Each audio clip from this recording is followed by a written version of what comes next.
All right, hello guys. This is episode. I have lost count of all the episodes, so I think this is I'm not episode even going to 6. bother saying I think this is episode whatever the 6. episode number is. But today we will be doing the English alternative rock band slash pop rock band slash arena rock band. These guys have done way too much genres. Muse. Yeah. So first of all, what is your experience with Muse? Muse. Funnily enough, I found out about these guys from the movie Twilight. Um, Mainly through the song that is in that movie, Supermassive Black Hole. Yes, no, I do remember they did the song for Twilight as well. Yeah, no, I do know. There's another song for Twilight, but I haven't listened to that yet, unfortunately. And then I don't know why, but I decided to check out Origin of Symmetry first, and I immediately fell in love with that album. Hmm. And I love this album, this band's albums up until 2012, and then just after that, you'll see what I mean. Yes, no, we'll get to it. My personal history is that Muse were the first band I ever really got into, like properly. In fact, Origin of Symmetry was the first ever CD I bought with my own money when I was about 10 years old. I think it was like a birthday money or Christmas money. Um, Oh, sick. I remember listening to that like a lot, obviously, and this was around the time that Absolution had come out. I was seeing that a lot on TV, and I'd like be listening to Origin of Symmetry, and in fact, I have a lot of like really strong memories of like listening to Absolution while reading because my brother had Absolution. My brother got had the album Absolution, and I remember like listening to Absolution a lot and Origin of Symmetry while like reading Dragon Ball Z manga back in the day. Um, Oh, interesting. so um, so yeah, and then I eventually got all of their albums up to that point. Um, and yeah, I'll just listen to them, and I would say they were probably the first band that kind of probably got me into music. But Origin of Symmetry was like the very first album I bought. So so yeah, that is my history with that is my origins of Muse, I guess. So a bit of history of Muse. They were formed in 1994 in Teignmouth, Devon. They were originally known as Rocket Baby Dolls. Hmm. Um, I believe they formed for a battle of the bands, if I'm correct. Yeah, I do think about that. Also, as well, There was a video of it, at I know least. I know that Matt Bellamy's dad was also like a guitarist for a band called the Tornadoes. Um, Yeah, so they had like musical history in their family. yeah. And they are formed of three members: Matt Bellamy, Dominic Howard, and Chris Wilson Home. And it's And basically been those three members since the very start. Like this is a like no band has yeah, like no member has really quit or like they've not really gained any new members. It's just been the three guys for the past like 32 years. yeah. Essentially, that's all it's been since. Well,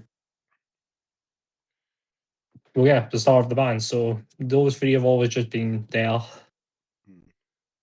and yeah, they started off as like this bass rock band, as I can only describe them as,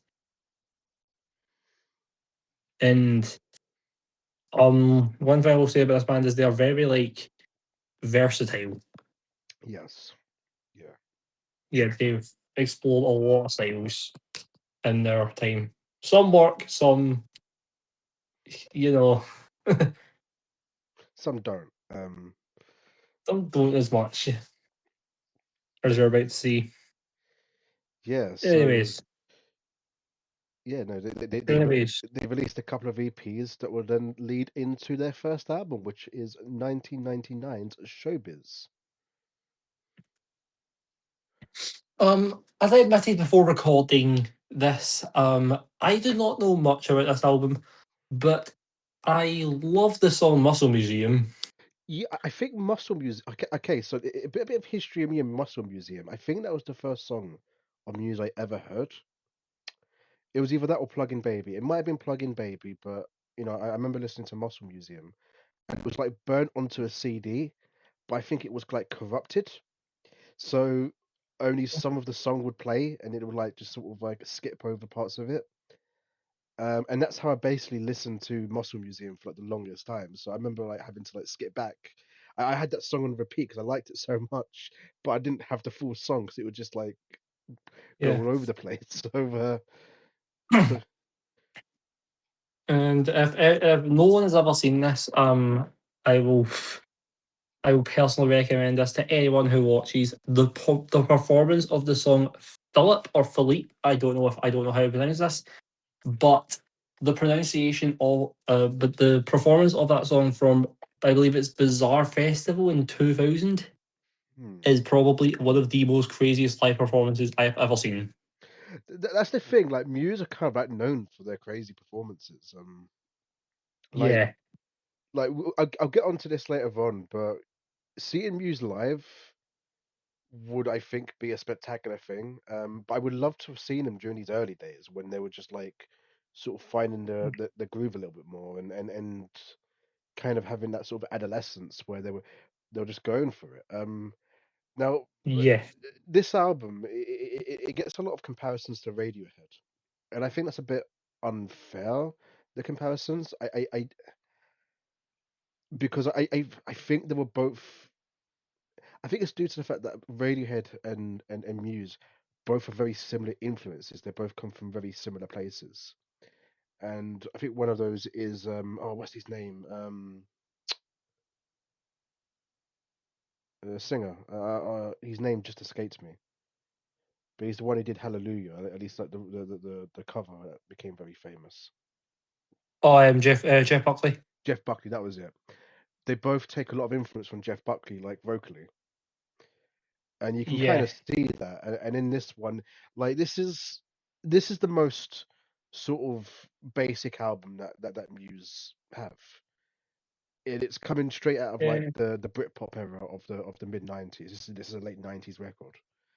Um, yeah, so it's coming straight out of like Oasis and versus Blur, and it's coming out of the popularity of Radiohead. So these compare. So because I think because they were seen as this music is kind of a quote unquote alternative to Blur and Oasis. I think that's where people kind of get a lot of those comparisons to Radiohead. Personally, I can kind of see it, but again, I don't wouldn't say this is a Radiohead ripoff. This is a lot more radio friendly than what Radiohead were doing in the late 90s. yeah.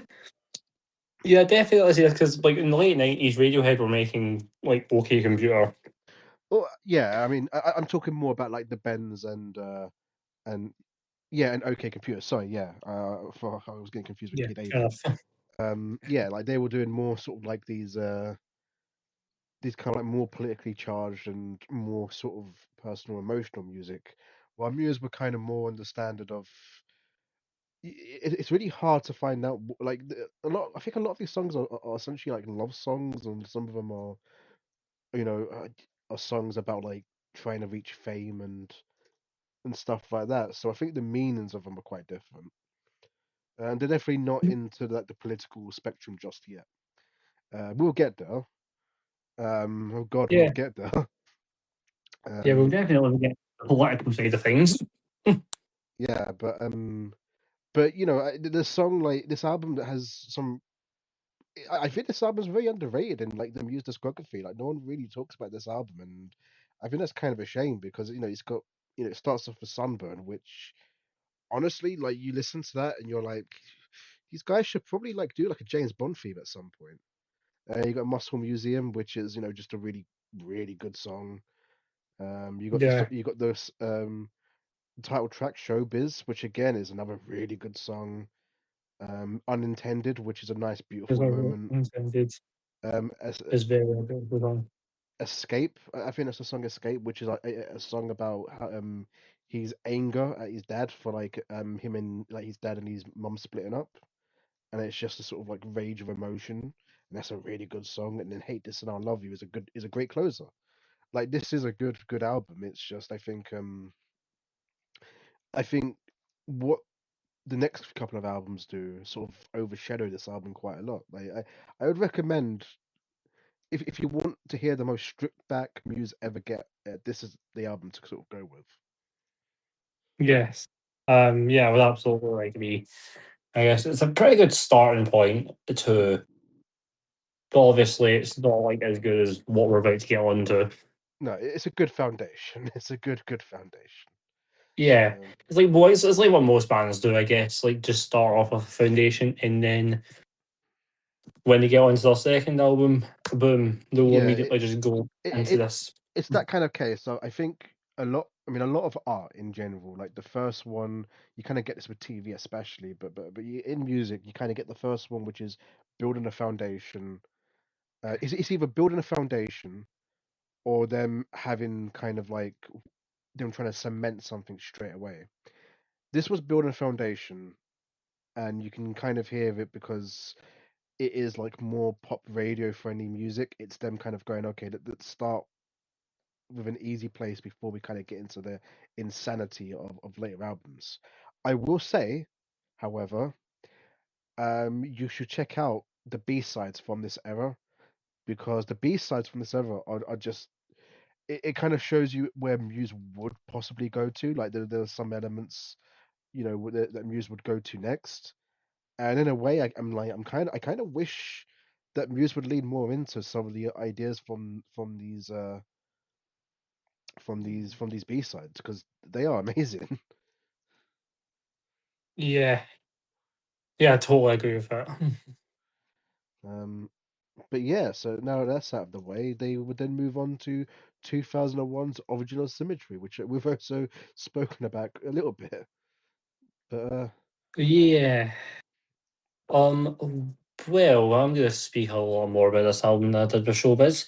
Um, wow, this album is even now that I've listened to like a lot of more, like how we say, inaccessible music hmm, to like people who would be fans of this. Um, this album still blows my mind every single time I listen to it. It is still so good. Like from the opening piano notes of Newborn, which spoiler alert, the song is not all piano, to just the absolute chaos that can come through this album.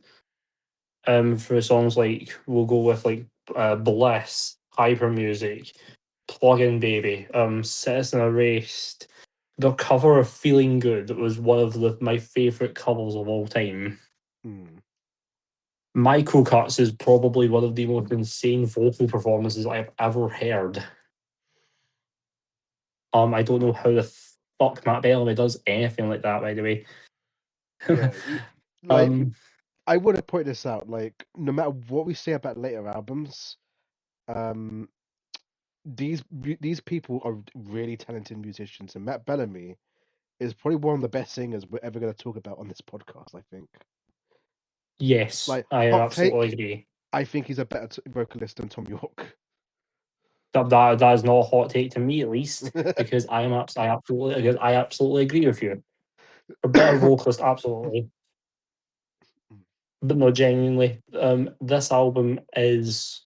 I will never say anything bad about it, but also I would love to give a shout out to the live performance at the Zenith in Paris, which ended up being featured on the Hullabaloo soundtrack. Hmm. That performance is genuinely fucking insane. Oh yeah, no.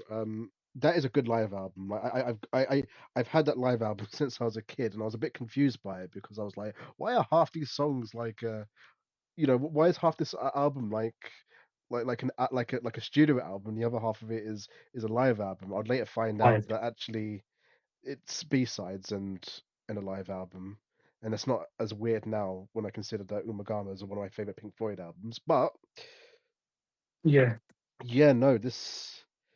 And also shout out to Execution Commentary, which is one of the B-sides on Plug-in Baby. That thing is fucking crazy. Anyways. So I'm gonna say this. I love this album. This is possibly my favorite Muse album. I think this is my favorite Muse album. Like every song on this just hits, and this is one Yeah. of those albums I can go back to as an adult from when I was a kid and just go, this album still holds up, and it's possibly even better now than it was back then. Um, just because I understand a bit more of what these songs are about. Um,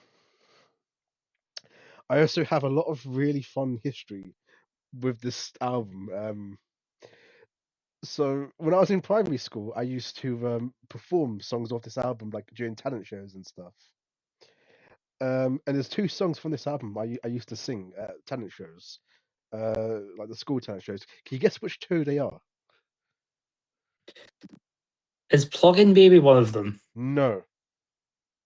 That's surprising. Um, Newborn. Yeah, one of them is Newborn. Feeling good?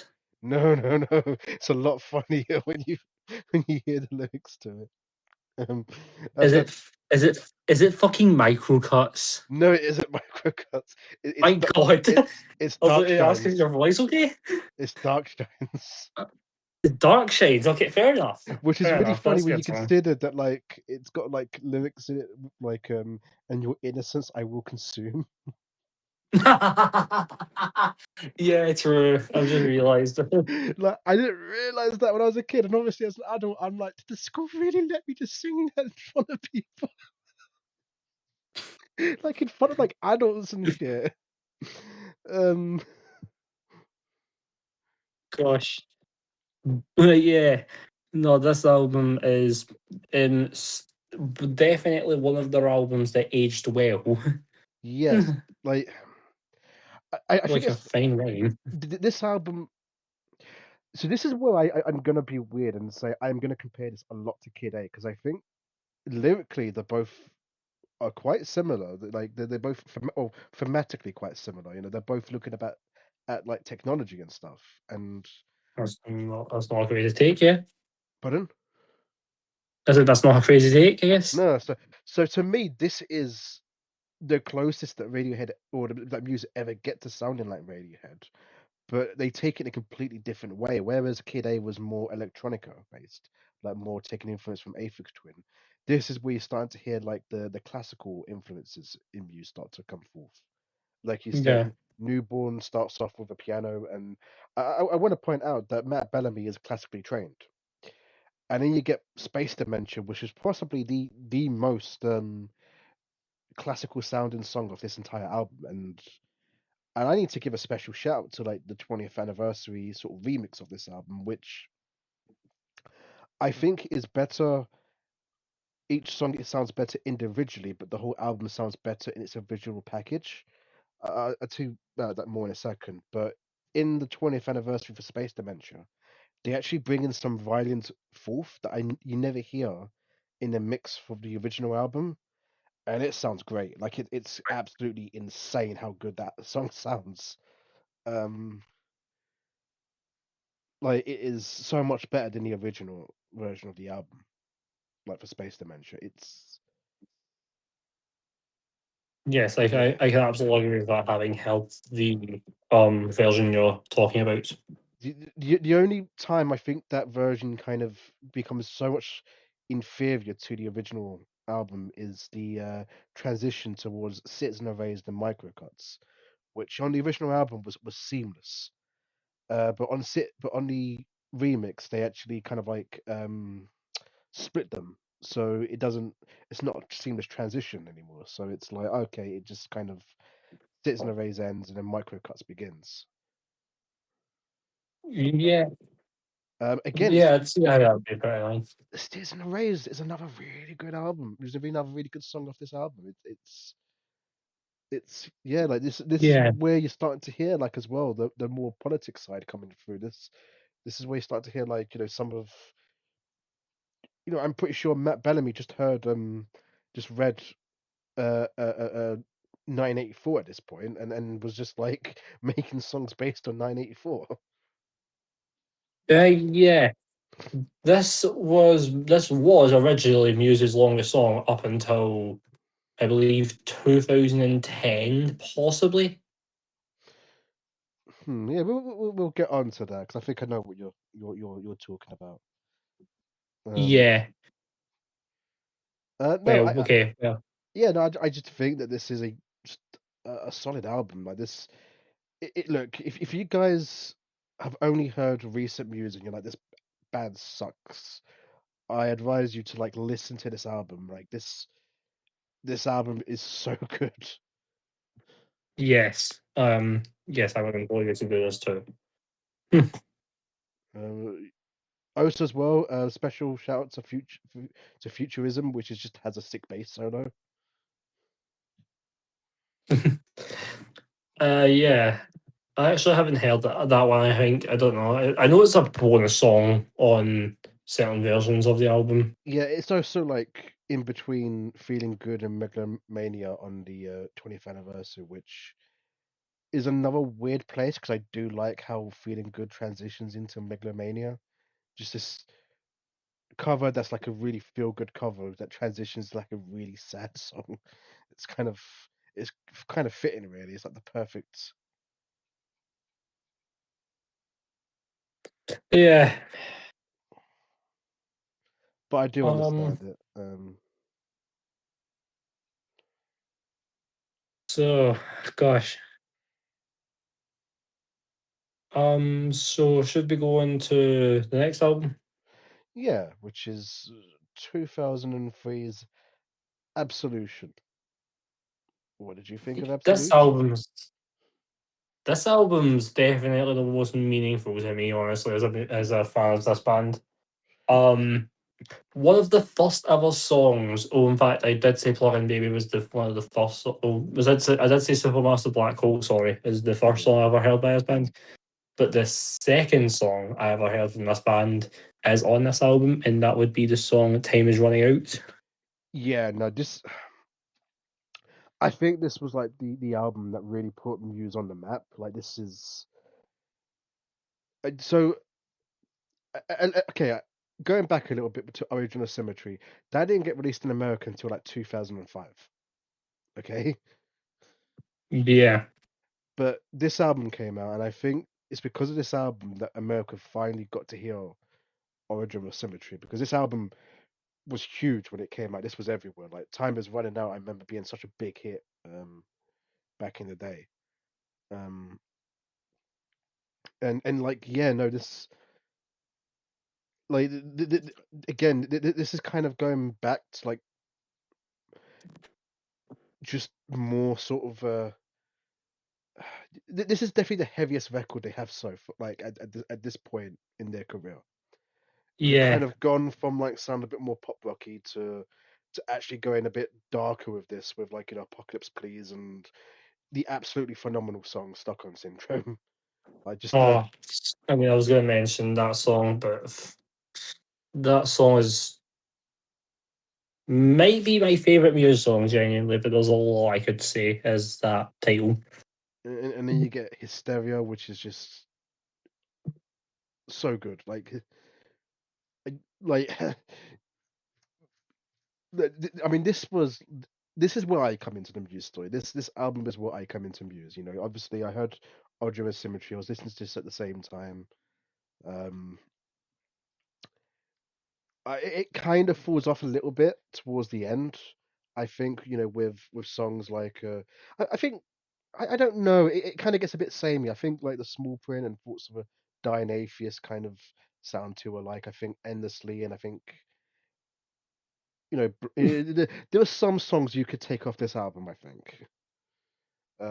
Ironically, the Small Print's like my second favorite on this album. So, yeah, Well, I was gonna put like maybe you could take away Thoughts of a Dying Atheist. Even though I do like that song, it's more like you could have just put that as a B side. Like yeah. I suppose it does seem like B-side material. I suppose I, I that's probably disrespectful. I probably would have say taken Blackout as well.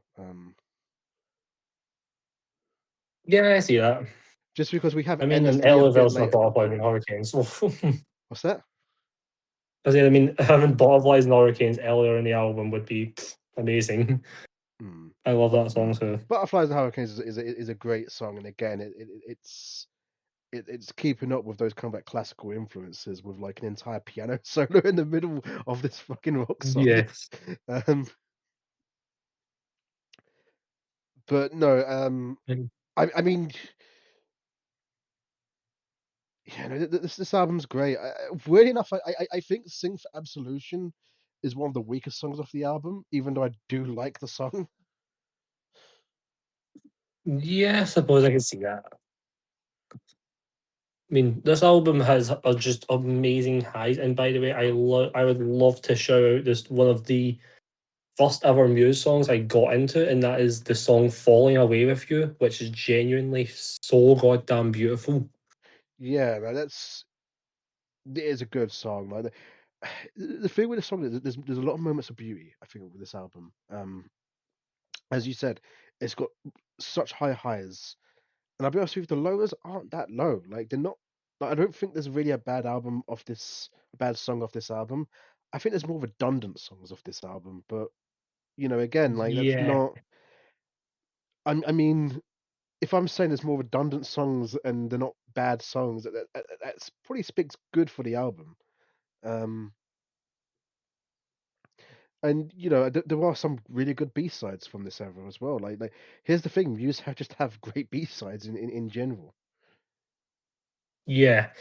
That's one thing we end up coming to find out about Muse. Their B sides are absolutely incredible. Yeah. I'm also gonna give a special shout out to the B side Conscience or Conscience, however you want to pronounce it, which is in my top five Muse songs. Honestly, Hmm. it is Interesting. it is the possibly one of the darkest Muse songs and possibly where they get like one of the heaviest. And a lot of it is mostly and it's all very much classical based. I think the structure of it is very much a classical music structure. It's just they've also turned it into a rock song, which is kind of phenomenal. Like, but yeah, no, and notice as well, Hysteria is just another really good song. Yeah, Hysteria is just a song it's became a staple of Muse Mm. in general. Like it's one of the first songs you'd think about if you think about Muse, apart from like obviously, well, no, Hysteria is a very popular song by them, but like after you've thought about like your Supermassive Black Hole, like fucking, there's another song on the next album I'm gonna get onto that's probably my favorite by them, but Mm. um, anyways, I will shut up about that. No, Or I give anyways, but it's anyways. okay. We could gush about this album because we're not going to be gushing about albums for much longer. uh, Yeah, true. Um, should we move one thing I on? happened Oh, to wait, sorry. one thing I happened to find out is that apparently they were dropped by the American label during this period, and apparently Serge Tankian of System of a Down attempted to sign them to his label. Yes, I did. I remember hearing like stuff about that like years ago. I think I must have been like at secondary school when I was like reading stuff about that. I didn't quite know much about them, but that does make sense when you consider that like Serge Tankian also comes from like it, it, I think yeah, I think Serge Tankian is just a general fan of Muse. Yeah, I mean, I can see that, I suppose. I mean, I don't know if he stayed a fan of yours. I don't know. Well, I mean, considering some of the weird stuff that Serge Tankian has done in like since leaving System of a Down, it wouldn't surprise me if he still was. Or I think Serge Tankian does it better. Okay. Well, anyways, we should probably move on now. Yeah, to 2006's Black Holes and Revelations. Look, and I'm gonna keep gushing on about this, but this album's another amazing album. It's Mm. it blends being accessible with being amazing. Yeah, this is Um, to me. I think this is the last of like the truly great Muse albums, and like where I'm saying, this is just great all the way through. Like it, yeah, you could definitely sort of start to. The thing with this album is you can hear the cracks. You can hear like where they start to like lean into their worst sort of indulgences, but it's not bad enough that you're like going, oh, just yeah, you're sort of you can sort of still listen to this and be like, no, this sounds like a nice progression from Absolution. Um, Yeah, this this isn't too much of a departure from Absolution. In fact, coming into this album, I remember the first time when this album was coming out. I remember listening to it and being like, this album's actually quite good. I especially love the song "Seat of Delusion," which is just, in fact, the last like half of this album is just great. Um, I mean, I say the last half. I think the entire album is great. I think the weakest song on here is probably "Invincible." I would absolutely agree with you. Either "Invincible" or "Starlight." They're the only two songs I'd say are probably like the weakest, but I don't think they're bad. You've got Exopolitics, which is just this great kind of like, which is this great song about aliens. Um, Seat of Delusion with those amazing strings, and you got Hoodoo, Yeah, which just sounds like a creepy western song. and well, and then you get onto the song that I was mentioning earlier on as my favorite ever Muse song, "Nights of Sidonia," because Yeah, genuinely, no, that's Knights of Sindonia is such a good song. It's a really good song. It's definitely them kind of leading into like the more progressive influences. yes. However, Um, and I'm gonna say this, this, I don't mean to upset you. I think this is the song which destroyed Muse. even though I love this song so much, I can see it. I can see it. When I say that they lean into their worst influence, but their worst indulgences, I think that this song was like such a big, successful song that they just never left this song behind. Yeah. They end every single well, in fact, they used to end every single one of their shows with this song. Mm. They don't anymore because they've started ending their shows with Starlight instead Yeah, for some reason. I don't know why. Starlight isn't a great closer. I'm not gonna lie. Like it's not. You have that. I did not see this.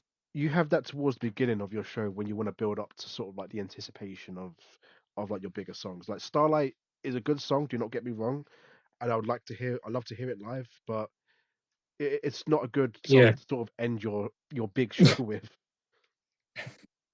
Yeah. Also, I'm pretty sure you might know this fact, but I'm just going to say this anyways. The clapping in Starlights spells out tits in Morse code. Kits, Tits, yes. kits. Oh, Muse. Oh, you are starting to become very un PC now, aren't you? Um, Yup. Funny enough, like I do have the single to this album, and it does just basically feature like a drawing of a naked lady on it, and actually it's the B side is the first Muse song that I'm aware of with swearing in it.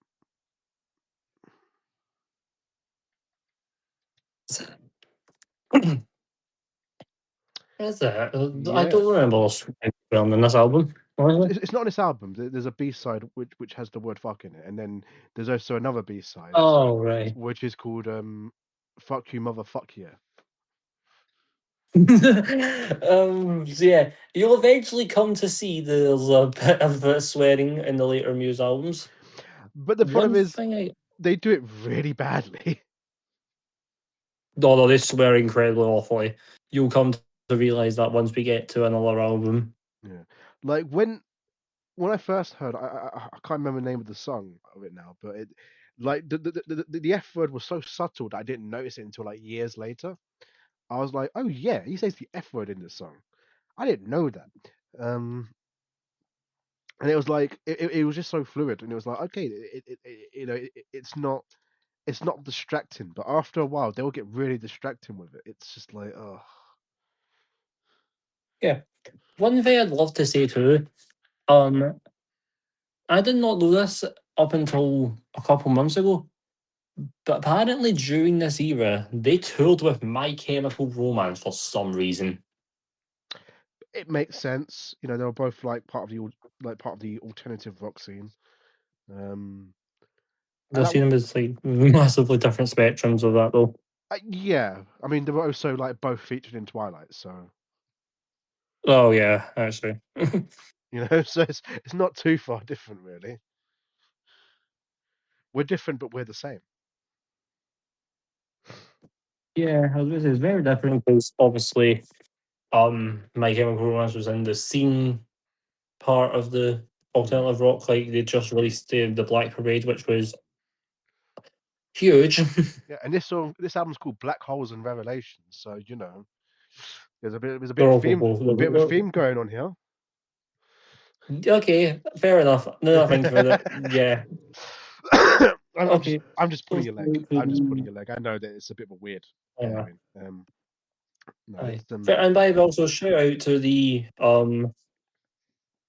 um the live album that comes along with this. Harp, I believe is how you pronounce it. yeah, Harp. It's a weird name. I think it came out after this, didn't it? Or it might be no, it might have just been just before this. No, it came out after this. Two So years after. yeah, it came out a couple of years afterwards. Yeah.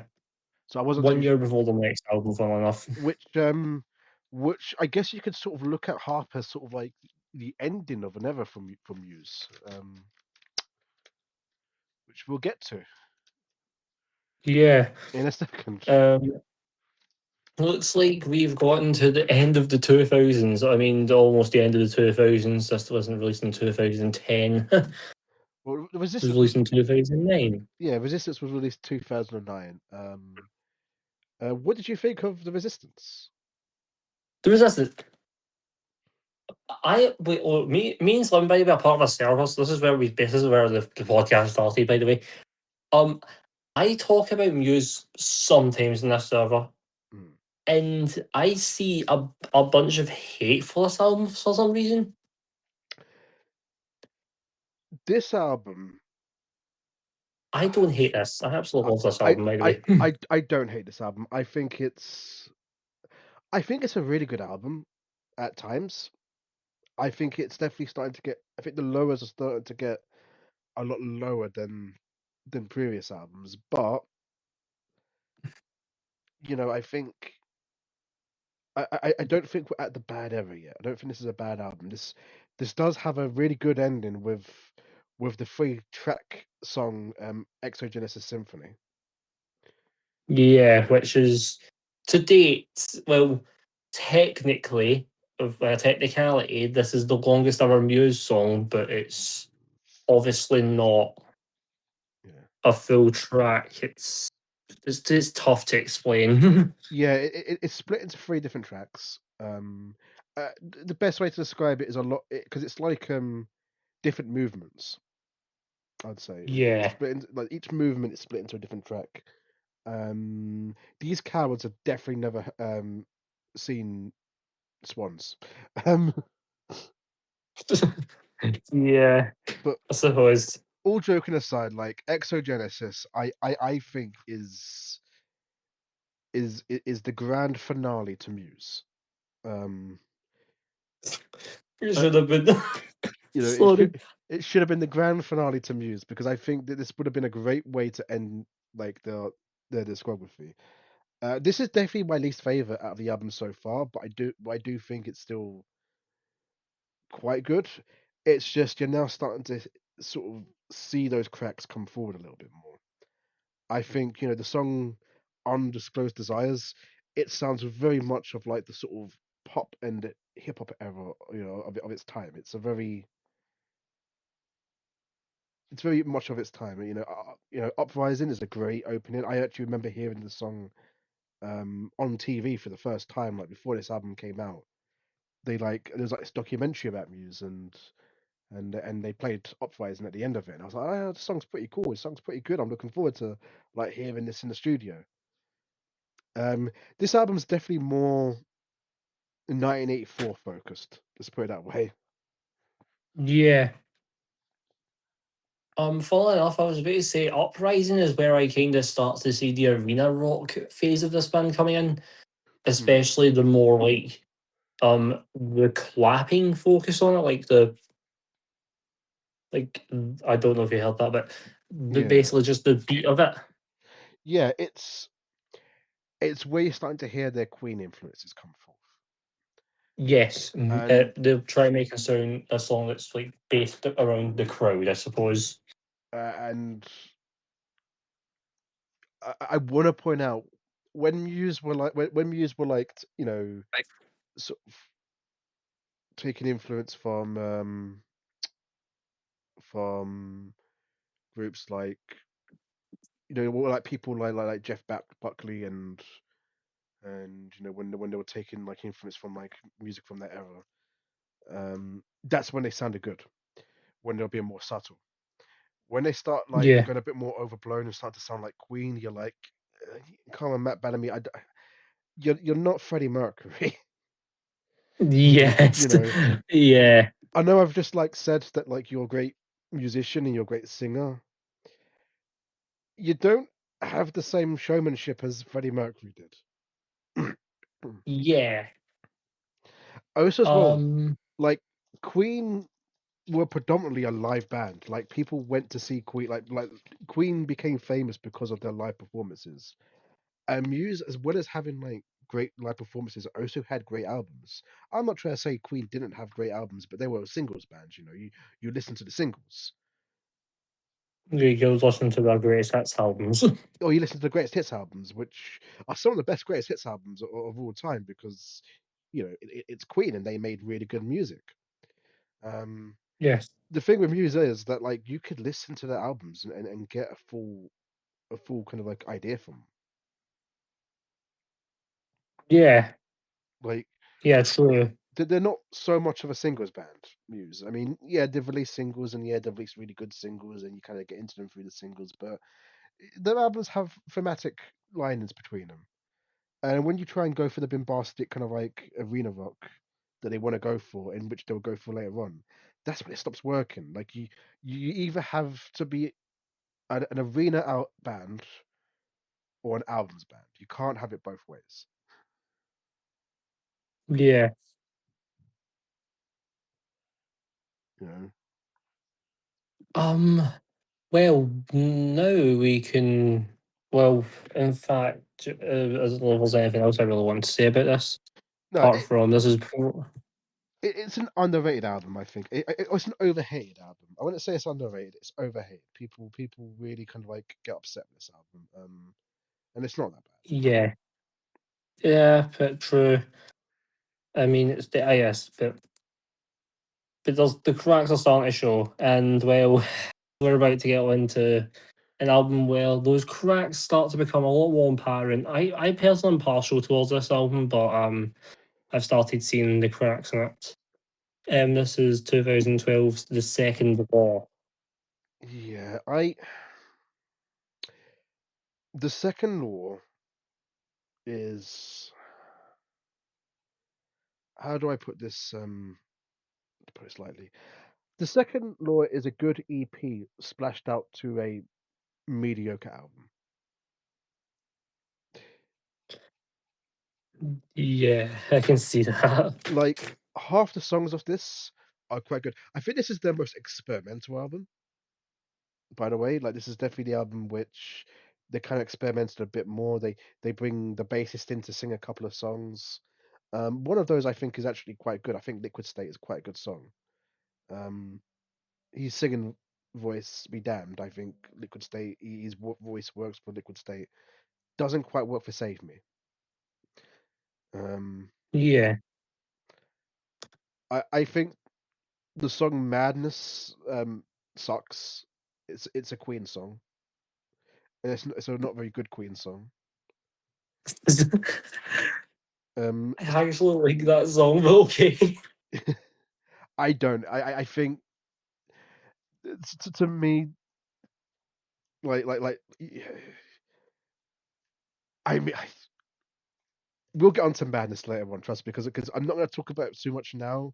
There's an album which just basically sounds like Madness, but vlogged out to an entire album. By the way, all I'm saying, God be damned, it's awful aesthetic. The song Panic Station is fun as fuck. See, I don't mind the song Panic Station. Yeah, the aesthetic of it, especially if you've ever seen the music video of it. Yes, that's what I mean by aesthetic. Oh, years ago, possibly. Like I don't even, like so long ago, I don't really remember it. I think I just remember like him walking out of a train station at one point. Um, um, but this song has one of the best Muse songs on it, and that's Animals. Oh yeah, so it's It is like the most Muse song. Oh, okay, I can. I'm just looking at the video for Panic Station now. Oh yeah, this is this is so 2012. Like this is yep. Was the year this album was released, I guess. yeah, like this is look. This album is a time capsule. Okay, Yeah. and And by the way, we'll get onto that time capsule in a minute. This album is a time capsule of just like weird graphics on like an internet thing. Yeah, this and then you had like Survival, which was like the theme for the Olympics, which is a good song. It's cheesy as hell, but I don't mind Muse being cheesy. In fact, I wish they were more cheesy. Um, I suppose so. Follow Me is quite a nice song about Matt Bellamy singing to his kid, although it does kind of get into weird dubstep. Um, Yeah, this is where the influence from fucking Skrillex comes in for some reason. yeah, and you know what? Fuck it. Let's just talk about the Second Door song. With Unsustainable and Isolated System when they fully leaned into those dubstep influences. Yeah, I have no clue why they even decided to just try this out. Is not. It's a sound that aged awfully the year it happened.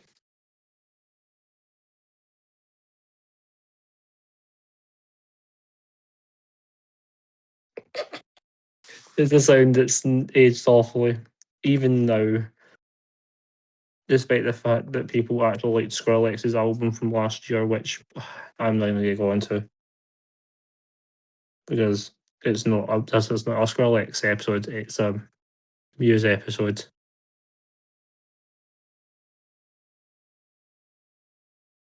Slimming, you good? Um, what? What the fuck? Uh, oh god, right. Is there technical difficulties or something? Is my voice better now? Oh, okay, thank God. Okay, that was awkward. No, it's okay. That was just complete. My mic does that Was, from time to time, so I have to like quickly turn it off and then turn it back on again. okay, fair enough. Anyways, no, I was just sitting there complaining about Skrillex. Oh yeah, no, I know. I was gonna say that like so Matt Bellamy was saying that dubstep. I mean, as I said, I was about 17, 18 when this album came out. And so I remember like just reading about this album and reading about this song. Bear in mind, I quite liked this song when it first came out, but nowadays I'm like, this song just sucks. Matt Bellamy was talking about how like dubstep was the future of rock. And do you know what album came out the next year? The Path of Totality. Part of Totality. like like dubstep was a popular genre for about 1 year, Yeah. and Muse managed to get in on that. But then, like a couple of months later, it just fell out of fashion. No one talked about dubstep again, and so it's like you just have these two songs which are just like highly inspired by dubstep, and it's like, what do you do with it? Like what? Yeah. This is what I mean. This album sounds like Resistance B-sides.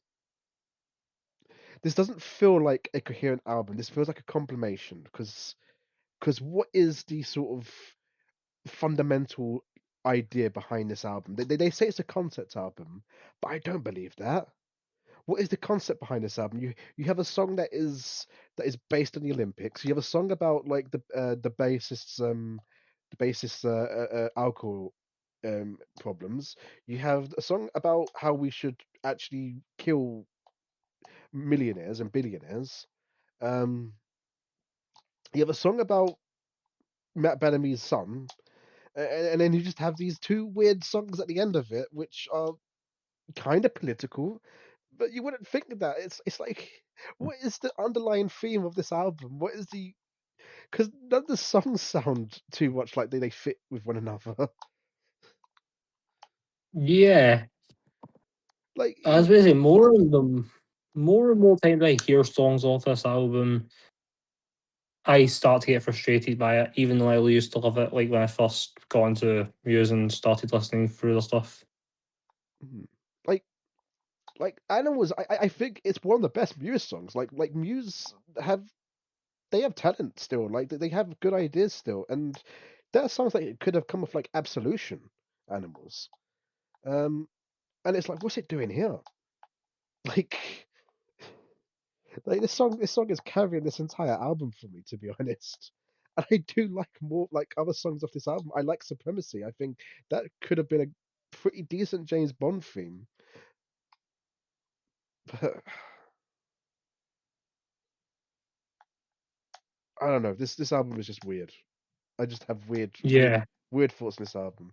This was the yeah. last Muse album I bought, and I bought it years afterwards. Secondhand in CX when they were doing CDs still.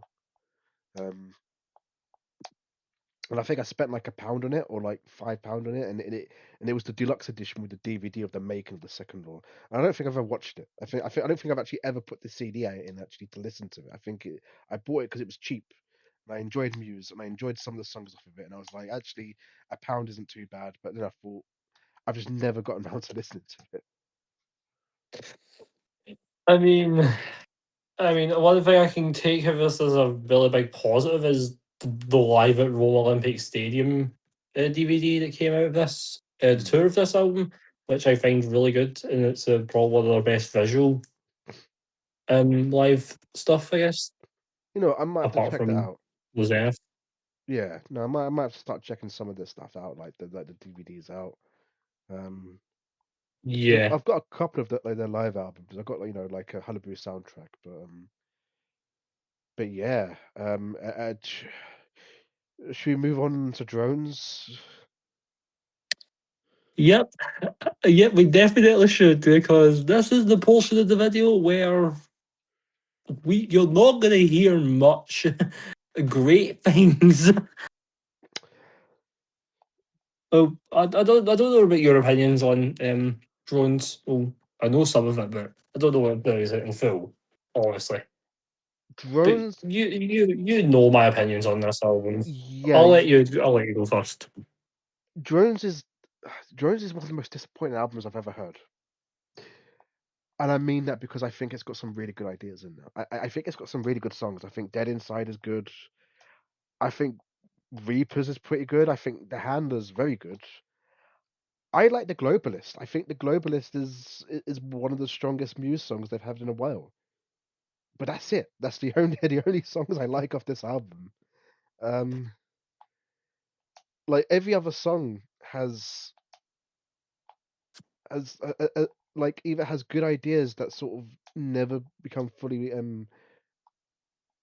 like fully go there, or they're just bad. Like the song Psycho. Like Yeah. what do you do with the song Psycho? Yeah. And Psycho, I'll start this. I'll start my rant right now. Psycho is possibly the worst use of swearing of all time. One of them, and it's only so that Matt Bellamy can sound like his guitar. Yes. That And is that it. and the whole "your ass belongs to me" now thing. Like they try to go with what is it? Full Metal Jacket. They try to go Full Metal Jacket with this song, Yeah, and it doesn't work they because they like tried to sample audio from this thing in the movie and all. it's like what you doing, guys, man? Again, this is good ideas mixed in with really bad ideas, and Psycho is just a really bad song. I remember it coming out and just thinking to myself, you know, the second law was salvageable. You know, you can come back from the second law, but this they're heading in all the worst sort of directions. Um, Yes. Don't get me wrong, there is songs on this. Dead yeah, Inside is a great song.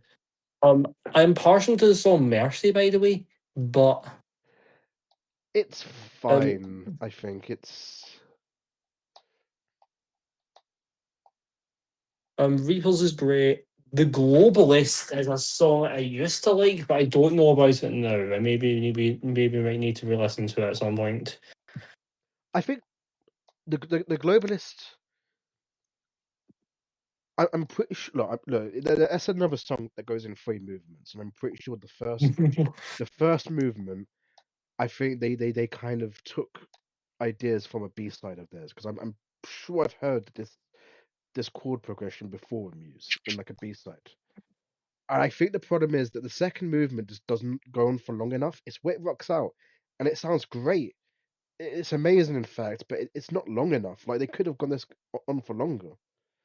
And I think it kind of fizzles out in Yeah, the third movement where it's like definitely more classical based, and it's fine, but it doesn't feel like it's earned it because that second movement should have just gone on for longer. Like you could have gone on for a couple more minutes, Muse. Like rock out for a bit more. You're a rock band. yeah. Apparently, talking about the song "Psycho," the the magazine, I believe that's a magazine. Hold on, let me see. Yep, no, it's a television channel. Fuse sounds a lot like the band name. The song's guitars. What? Well, this is a journalist off Fuse called Zach Dion saying that the songs with guitars recall Marilyn Manson's '90s goth stompers like "The Beautiful People." No, that would be you would hear that later on. Actually, wait. I don't hear that on Psycho. I hear that on The Will of the People. I suppose we'll go into the other people. But we'll get on to The Will of the People. And also, Matt Bellamy referred to this song as too offensive for radio, which is bullshit. Look, this is the point where Muse start to really question their political beliefs. I mean, you could kind of do it with the Resistance and before that because yeah, they're quite they you know they've spoken in interviews how they're quite left leaning, but like their music is very centrist. Yeah, Like like you don't see much political yeah, sides before the for resistance. an album that is this political, like it sure doesn't say anything about politics.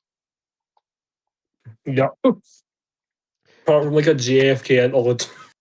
Yeah, right. And the stuff is, like I said, there's good ideas off this album. I think The Handler is probably the best song on the album. Also the lyric video, I'm pretty sure that's Taylor Swift in that like aircraft. I have to watch that then back.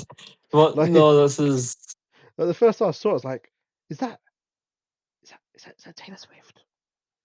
What's she doing now? yeah. This is it's just a very this it's a bad album, but oh It god, it's I look think we're about to go into something. okay, Oof. okay. But before we move on, I just want to say I don't think this is a bad. It is a bad album. It's got good songs on it. It's a bad album. It's a disappointed album. I'm more disappointed in it than I dislike it. It's more of like, oh, what were you doing, Muse? Like, you used to be so good. Like, if this was them trying to go back to rock, the more rocky sound, and they could have done that. This could have been a nice spiritual successor to like Absolution, and instead it isn't. It's just it's kind of naff. It's called Drones, and it just sort of drones out by the end of it. You're like, oh shit, was that really how you're gonna end this album? And because the Globalist is quite a good song, but it's like it's mostly a good song with the good elements not really being in there. It's like, come on, Muse, if you released this 10 years ago, the Globalist would have been like a 13-minute epic with a 5-minute rock off in the middle of it. And it would have sounded great. Ah, Yeah, it's ah, it's just a letdown. it's a letdown. It's a dig down. But but we are about to get on to, oh god, I am ready. 2018 Simulation Theory. Okay, you know what, I'm gonna immediately start off this. This album's a fucking joke. This is where Muse just become unsalvageable. I don't know what the ideas were on this album. I don't know what the fuck they were doing in the studio with this. But holy fuck, this is awful. Okay, so I think I remember because I listened to this one recent, like today. I think I remember like just messaging you, Same. and I said to you, and I remember saying to you, I was like, I guess the void isn't so bad. Okay, the void just lost me. I think that was like a second later, like it was, yeah, like it was just like just a Yes. few seconds later. It was like, and I think that probably sums it up. Like this album, much like Drones, has some pretty good ideas in it. Like I'm not gonna lie, this has decent ideas, but they never live up to those ideas. It's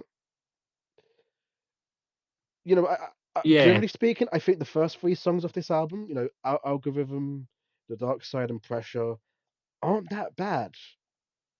They're not that. I mean, they're not great. Do not get me wrong, but they're not that bad. And then you get to Propaganda, and I'm like, Muse, Oh, propaganda. no, Oh. stop, please. Apparently, by the way, apparently Matt Bellamy got the idea to make the intro of that song through a voice memo because he noticed he says the what the syllable pro, like pwa. So he decided to become an annoying prick and just start going propaganda. It's, Like, who thought that was a good idea? it's yeah. No, this is Yeah. I I hate this song. By the way, I by the way, hate this song. this features by far the worst song, and that's the song "Get Up and Fight." I don't know what the fuck possessed Matt Bellamy to make this song, but maybe if the fucking ghost of Harry Styles, because for some reason he sounds like Harry Styles. You know what? I just heard this album and I don't remember that song. Good, I I'm like, do, because it absolutely fucking sucks. you just I literally texted you, um, with a photo of me listening to Execution commentary saying, keep in mind, this band who released this is a B-side that put Get Up and Fight on an album. okay. I just went back to refresh my memory. Yeah, no, yeah, like it's weird. Like you go from execution commentary to this. I just went back and Yeah. listened to a bit of Get Up and Fight, and yeah, I do remember just thinking to like this hearing that song and thinking to myself, what the fuck are Muse doing? Okay, But there's only one song I can say confidently that I can stomach, I will say. And that's the song Thought Contagion. That's the only song I can at least stomach in this album. again, let me just refresh my memory. Here, give me 2 seconds. No problem. But no, it's a good, it's an alright song. That's all I'll say, it's alright. So But it, okay, but my problem with this album is this album came out around the same time that Stranger Things came out, and during the time where like sort of 80s nostalgia was at its peak. So they tried to make a synth pop 80s album. You can kind of tell because I think I'm not gonna lie, I think if they lean more into sort of like the rock of drones on this album, it probably would have been good. If this was just a straight rock album, I probably would have said this was like their best album since Black Holes and Revelations. Um, but again, like they destroy it with ideas like propaganda, which comes from a bad idea anyway. Thought Contagion, no, Yeah, I do think that is a decent song, but again, most of these songs would sound better without the electronic stuff of it. yeah. Um, right, and also one thing I would love to point. This is a funny thing. For all my ranting about this album, the song "The Dark Side," the second song on this album, Mhm. in the chorus of it, I am so convinced instead of "Break Me Out," Matt Bellamy is screaming the word "Brick Me Up." uh, he wants it. My mind is very dirty, I know, but holy fuck, it sounds like it. Yeah, it's. Give me, give me 2 seconds again. I'm sorry. Again, most of this album's went straight at my head. Give me 1 second. No problem. This is not. It's understandable, and most of it's not in my head because it's so fucking bad. The next album's gonna be fun. Okay, so yeah, no, look, there are songs on this I do like, and Dark Side is one of them. Pressure, I don't mind. Thought Contagion is quite a good song. I remember enjoying Blockades. Bear in mind, none of these is that much.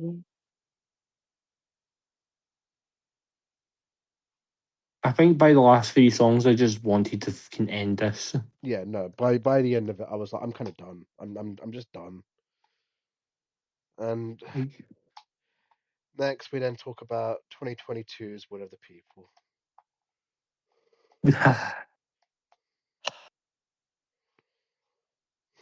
Matt, why the fuck did you make another album? No, I that why did you this start? was just never. Why did you start it off with a homage to the beautiful people when like Marilyn Manson was in deep shit? Like, This is just why is your song Verona, which was released 2 years after like the coronavirus outbreak, has songs about how like kissing people is like poison on their lips and how they should take off their mask? oh come the fuck on. Why Th- did you th- make a song This called "Do You Make Me Feel Like It's Halloween"? Shut up! I So, was about to mention that song. so I've said before that like, while I've not really enjoyed the last few Muse albums, there's been songs I've enjoyed from them. This is the first Muse album I just thought it sucks the entire way through. I think the closest it gets to good is "Kill or Be Killed," and that's because it's got like 1 minute in it that I quite like. And then he goes, and it's is No, she was the metal moment. which is like the instrumental metal moment, and it's ruined by Matt Bellamy going whoa whoa whoa whoa whoa whoa whoa, like really bad. No, the funny thing is, the song "You Make Me Feel Like It's Halloween" came out in fucking August. This came out nowhere near fucking Halloween. Like yes, why? Hey, let me have a look. I'm sorry. Like, okay, I know Fucking crying.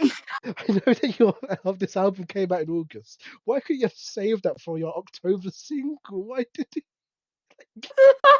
It's a horror theme about Halloween. You release it like 3 months before Halloween, like 2 months before Halloween. Oh, the only song in fact, I don't even think I can stand it anymore. I used to actually love the song "Won't Stand Down," but holy fuck, I think I'd hate it now. Just I don't like roast. I don't like I said. There's not really like many songs I think the only song that comes closest to me like liking it, and it's only ironically, is "We Are Fucking Fucked." Like, It was another bad use of swearing, yeah. by the way. It's just so he can sound like his It, guitar again. Like, you only swear so he can sound like his guitar. no, genuinely, if you don't laugh, you fucking cry because this band is king went down the drain. Like, then you got always at the song "Compliance." Compliance. What the fuck even is that? I mean, okay. To its credit, Euphoria has is quite nice and speed. It's quite bouncy. I'm like, okay, this. This isn't like a drag Euphoria. In fact, I can sort of imagine this song being on like Simulation Theory, and I think if it was on Simulation Theory, I probably would have preferred it. But like, you're just gonna act like the rest of the album didn't happen. Yep. I mean, to be fair, I kind of want to. Like you have Kill or Be Killed, Oh, which is the closest this album gets to being good. But it's no animals. It's like it's ruined by Matt Bellamy's la la la la la la la. um, yeah. Just it is fucking awful. This It, okay, this album not only is the worst Muse album they've done, no, by far, by like a country mile. It's one of the worst I albums. personally think it. It's I one of the personally worst think albums it's. I've heard in general. Yeah. I ironically used to like the song "You Make Me Feel Like It's Halloween," but holy fuck, have I hated it since. Like It's horrible. you made me feel like it's Halloween. It's It's Halloween. Halloween. Like you can tell this album they just did not give a shit about because it's the shortest one. No, hardly. Most of the songs in it are like 3.5 minutes long, and it's like they just Like, wanted to shit it out basically. So yeah, the story behind this one is that apparently they were asked to do a greatest hits album, and they were like, well, instead of doing a greatest hits album, let's just like make an album that sounds like us from all our different eras. This is basically the Eras tour for Muse. But yeah, done fucking awfully. I'm like, you know what you should have just done? You should have just like re-recorded your old songs and just made a greatest hits album, but done in like different styles to what you had before. Like, Yeah, it probably still would have been. It still probably would have been sucked. It probably would have been worse, but I probably would have appreciated that a lot more. I probably would have gone. You know what? You're sort of like, you're sort of trying to stretch out those kind of like ideas a bit more. You're trying to recreate songs that you've done before, but in like different styles. Like maybe you could have done Hysteria as like a 80s synth rock thing, or you possibly could have turned some of the songs from Simulation Theory into like more straight up rock stuff. Like, there probably would have been stuff on it I would have liked, even though I think the overall final project would have been worse. But man, this album, like Muse fell off. Like Muse, and they fell off hard. Like it was basically overnight. But there's no coming back from this album now. Like this album is forever in your discography. This yeah. like This, what are some that was it. Like where the people has some like weird lyrics like free your sons and don't lock up your daughters, and then like throw the baby out with the bathwater. And I'm like, what does this mean, Matt? What are you singing about, Matthew Bellamy? this is yeah. No, one thing I just want to say too is this the tour of this album is when they started to um incorporate Matt Bellamy's solo music. Matt Bellamy, talented artist. Holy fuck, his solo music is boring. Is it? Fucking hell, like I just don't think they care anymore. I think that's it. They just do not care anymore. That is it. Free your Yeah, sons and unlock your daughters. We'll throw the baby out with the bath water. What does that mean? yeah, yeah. And by the way, even then, the Matt Bellamy solo song used, which is by the way the song "Behold the Glove" off of his solo album, his only ever solo album, "Cryo Sleep," is literally just used as a fucking like a run into the song "Algorithm," I believe. Like, yeah, that's uh, This album is a drag. It's 37 minutes long, yet it feels like longer. to be fair, it being 37 minutes long, it is like the best thing this album could have done because my God, Yeah, you don't notice it. It's like paint. You just don't notice it by after a little while. It kind of becomes background noise, and you're like, oh, okay, I can ignore it after a while. Even though I'm listening to it, I kind of just end up ignoring it. yeah. And well, we were originally going to do this review a lot later because Muse are releasing a new album, unfortunately, called The Wow Signal, which is due to be released on June 26th.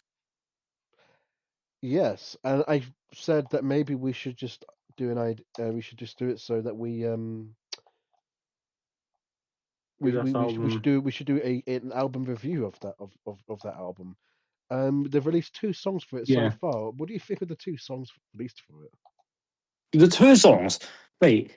First of all, I'm going to be talking about the lead single, which is Unraveling. I actually love this. This, Oh, this Unraveling is definitely one of the most promising singles they have had in quite a while. yeah, it's. I don't like it, but I'm also like you could. It can sound okay. And then they just decide to fuck everything up. Be With You, which is the second single. Holy fuck. This is the first of two examples now I've seen of 2000s bands deciding to go down a pop rock route. Aye, God forbid I mention the other one because holy fuck, I think the other one might be the worst single of the damn year so far. Oh, who's that? I was just mentioning it, The Strokes. I've not heard. I've not heard much from the Strokes since like 20 years or so. So I just had I just had a look at Matt Bellamy's solo album Crypto Sleep. So it Oh, starts Crypto off Sleep, I thought. Quiet Sleep. Sorry, yeah, Quiet Sleep. So it starts off an acoustic version of Unintended, which is from their first album, which is quite a nice song. A cover. Behold the Glove, um, As which I mentioned. Yeah. is just making me feel like think of Spinal Tap's Glove album.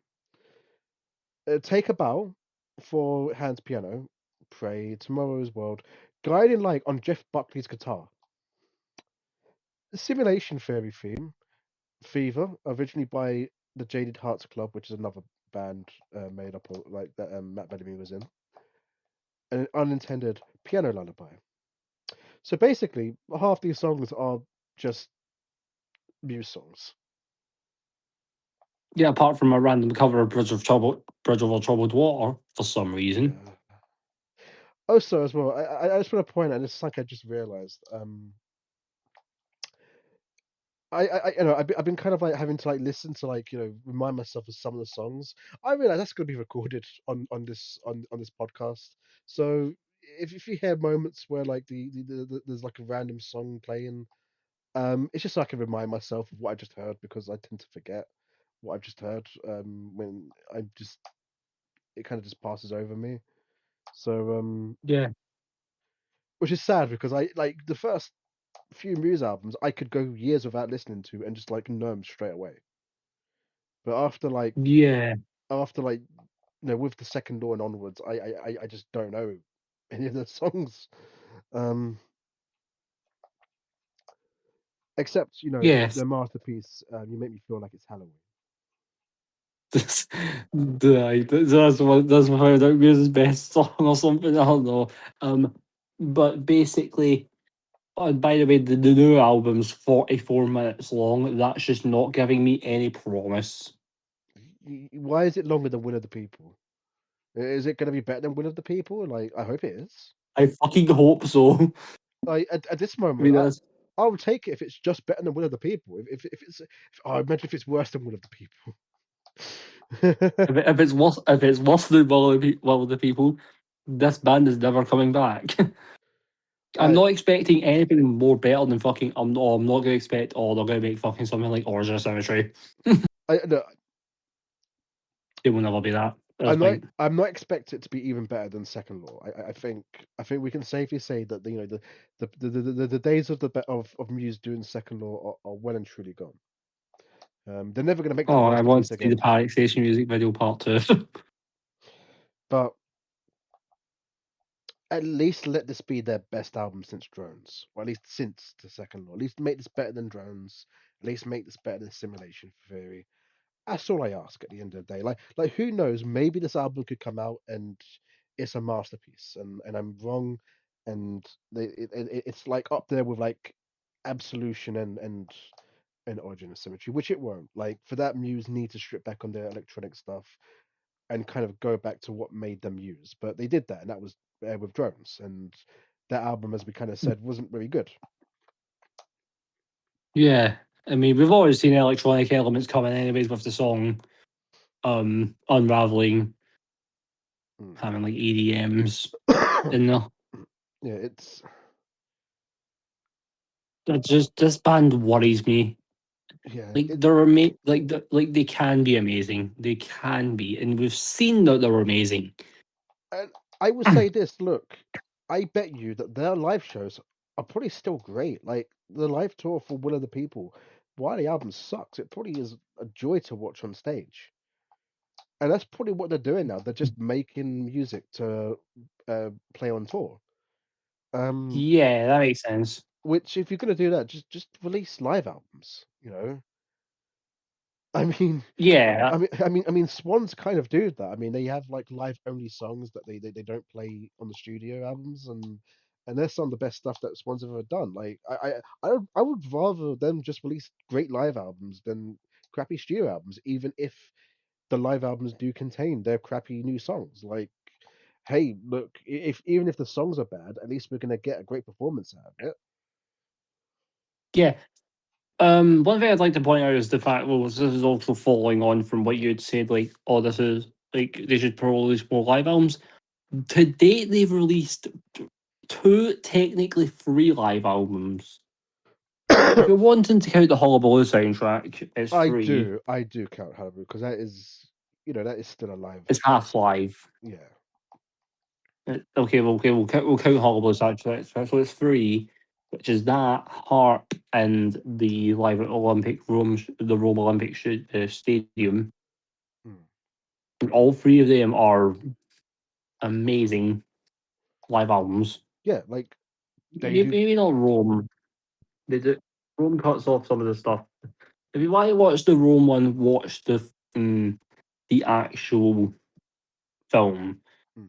I believe some better performances on that. The performance of Undisclosed Desire on the DVD is amazing. I will implore people to see this one, to see that one. That's fair. Like you said, like they have good live albums, and it's kind of a shame that they're not digging into that a little bit more. They or maybe they just want to release live DVDs, and I'm like that's also fine. Like just release the live videos. I mean, Yeah. I'm looking at the one for Simulation Theory, and I'm like, actually, this doesn't look too awful. It's got, Take a Bow in it. It's got Metal Medley, which has Stockholm Syndrome, The Handler, Assassin, and Newborn, which I'm like, that sounds great. Um, I mean, yeah, I mean, they have Psycho at the start, but like, okay, just get that song out of the way and done with, I guess. Yep. To be fair, that song probably sounds great live. Like, if it's just, they just need to. Oh, it's a fucking film. It's like an entire fucking. It's got like a plot synopsis on Wikipedia and everything. Um, What yeah, synopsis? let me read the plot synopsis to you. A group of scientists is sent to investigate a mysterious source producing unknown paranormal activity, which leads them to a concert stage located in London with an arcade cabinet on it. One of the scientists, called Murphy, touches the cabinet, causing him to break the fabric of his reality and be transported into another one, where he finds himself in the crowd of a live music concert. After being Oh, pulled for back to his fuck's sake. reality, he is then bitten by a mysterious phantom, causing him to become infected with an unknown pathogen and mutate into a monster. A mysterious woman then appears and reveals that she is an NPC from the mainframe. The NPC explains that due to a tear in their reality, a deadly virus has been released, and a new entity known as the Truth Slayer is being created. The media reports on the virus, and large sections of New York are quarantined off to curb the infection rate, with multiple NPCs coming to fight off the infected people. The NPC then takes control of the news broadcast and puts words in their mouth, stating that the virus is a hoax and that there is nothing to fear. The Truth Slayer then breaks out of his containment, and a hero known as the One, Matt Bellamy, enters the same reality to stop him from gaining control of more. The One gains access to the mainframe, gains the power of a glove, and The confronts the one. Truth Slayer. After a climactic battle, the one prevails and defeats the Truth Slayer. Debussy closes the film by stating that while the one may have saved this reality, there are more. The one. The Oh my! one. Why? Bellamy described this film The- as Muse's version of Pink Floyd The Wall. Oh, fuck off. It Oh, was just planned fuck for right off. it was planned for a The general wall. cinematic release, but this was abandoned due to the COVID-19 pandemic. Oh my god. This is Do just you know what? That plot synopsis makes it sound beautiful. Like that is so over the top and cheesy. That's like what I want from you guys, Muse. But also as well, like it sounds pretentious as hell. Like Matt Bellamy is the one, and there's like the one. they need they need like The to make an one. entire like Matt Bellamy is a crazy person. I didn't realize like going into this just how crazy Matt Bellamy is. Like I can't. I still can't believe I do this. know. I think around the time of Black Holes and Revelations, he got so paranoid about stories about aliens that he like bought a load of beans and bombarded himself in his house. Like he actually like closed off his house to the outside world because he was so paranoid about aliens. Oh yes. Yeah. Or One of them. there's That's his an absolute. there's his infamous interview with Alex Jones. Has what the fuck? Yeah, like around like 2005, he spoke to Alex Jones. Then again, around 2005, like David Lynch also spoke to Alex Jones. Like, I think at that point, Alex Jones was just seen as kind of like a fun weirdo, not like a like a nasty weirdo. Oh yeah. But still, that's just like, and he's talking about how like 9/11 was a conspiracy, and nowadays he's like, no, that's just Oh Major Jumbo. fucking hell. Okay. Like, Okay. This. he's one of those people that's actually gone from 9/11 being a conspiracy to going, no, the conspiracy theories are just mumbo jumbo. Yeah. This is. Yeah. This is just. It's going. It is. Yeah. Matt Bellamy is a crazy guy. The Muse are a crazy fucking band. There was a video by about there of Chris Wilson home, also the bassist of Muse, really badly impersonating Corey Taylor of Slipknot. That doesn't surprise Um, me. apparently there was apparently there was like some fucking pettiness between the two. I don't even fucking know. So like, yeah, the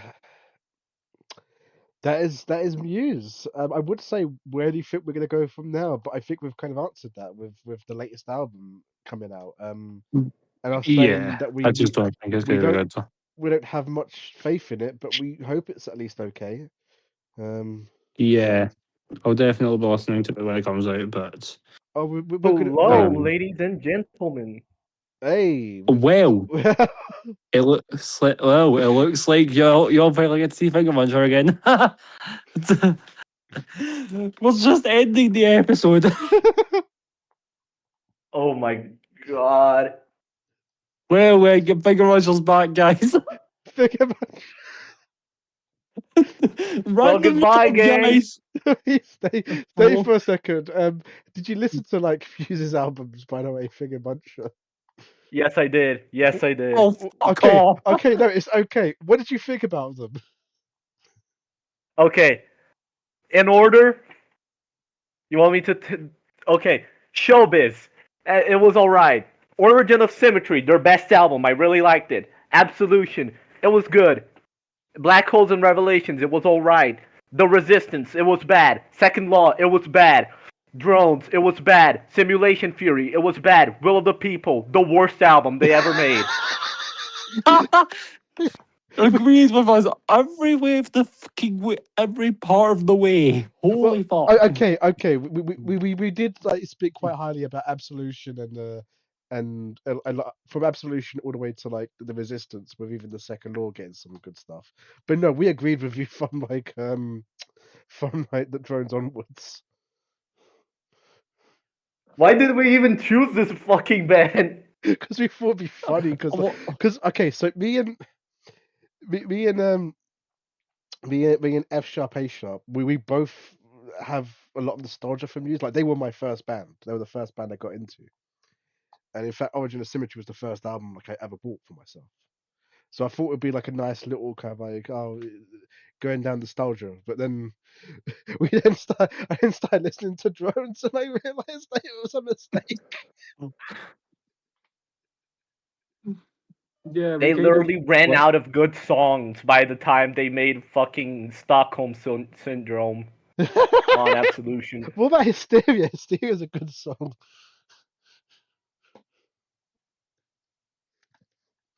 No, no, they stopped making good songs after the Absolution. Okay, well, with that opinion, I think we should probably end the video. I feel really bad because like he came and listened to like the entire discography and it ended up being not very good.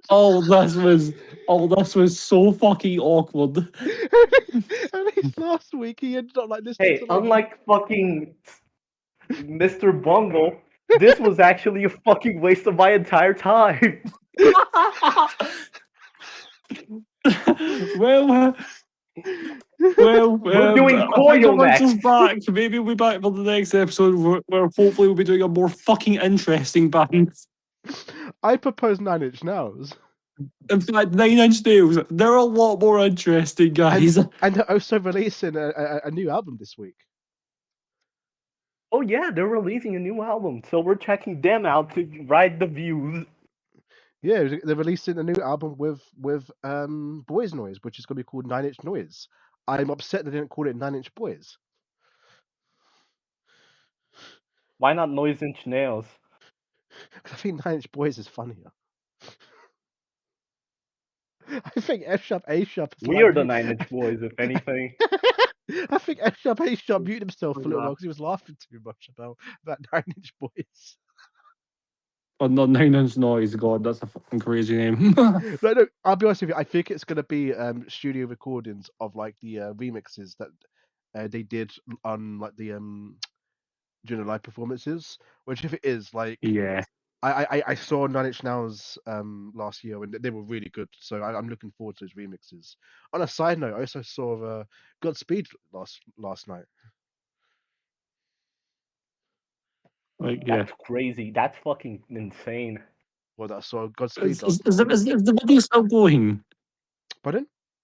Is the video still going? Yeah, the video's still going. We're not finished yet.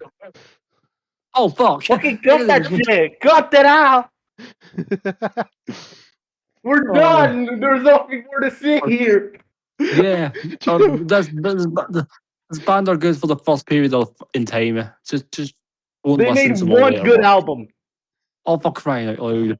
Right, guys, like, okay, we'll get.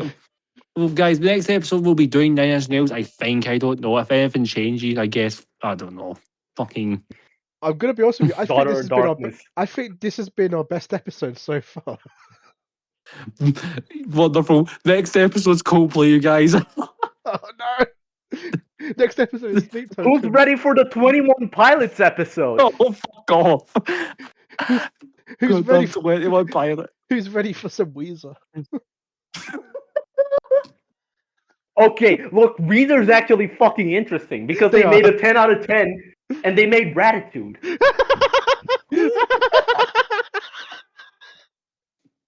Are you trying to say that Make Believe is a 10 out of 10? Are you trying to fucking imply that Make Believe was my 10 out of 10? Because you said they made a 10 out of 10, then Gratitude, and then like Make Believe was the album before Gratitude. There were a lot of albums before Gratitude. I mean, that was the album they released just before Gratitude. Like it goes Gratitude. And then Weezer's goes Make coming Believe. back too because like the White Album had one good song. Their newest song was actually really good, by the way. Did you enjoy it? I enjoyed that. To be fair, I would say this: Make Believe would be a 10 out of 10 album without Beverly Hills. Fucking hell. Yeah, I think Gratitude would be a 10 out of 10 album if it didn't have that stupid fucking cover. I think Gratitude. What? I think Gratitude would be a 10 out of 10 if it just had all the songs off of Pinkerton on it. I think Gratitude would make more sense if it was a covers album. That I should didn't even know there was a cover on it. that should be a 10 out of 10 if it was just Will of the People by Muse. Oh fucking hell! Fuck yes! Yeah, it's one of the people. So it's an amazing album. Sigh. By Slim and far, Jimin would have given this a 10 if it was called To Pimp a Gratitude. Oh, on that note, I think we should all give Figure Muncher like a round of applause for like listening to all the music discography. I'm surprised you even did this. This is absolutely this is a chaotic ending. Thanks guys, even if you fucking thanks Yeah, guys for watching yeah. this absolute fucking this absolute chaos fest. Do you want to close us out, Figure Muncher?